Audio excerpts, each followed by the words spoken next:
அவங்க இப்போ கேட்குறேன் இருக்க மாட்டேங்க நாங்கள் என்ன பண்ணுவோம் எங்களை வயிறீங்க நான் இந்த பிள்ளைய வச்சுக்கிட்டேன். ஐயா ஆஸ்பத்திரி போகிறீங்களா? சொல்லுங்க.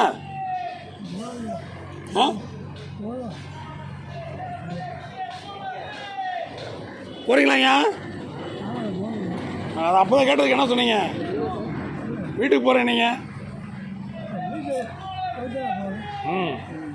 வீட்டு பேச்செல்லாம் கேட்டிங்கன்னா தான் இப்படி நல்லா இருந்திருப்பீங்களா?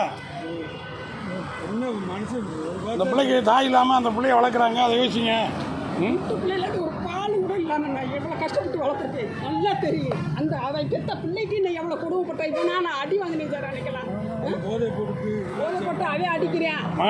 இந்த பிள்ளைக்காண்டி நான் உயிரை வச்சுக்கிட்டு இருக்கேன் சார். எல்லாமே இந்த ஆளுக்கு தெரியும். ஹாஸ்பிட்டல் 2 மாதத்துக்கு இரு அப்படின்னு கொலுசு அடவு வச்சு போய் பார்த்தேன் சார்.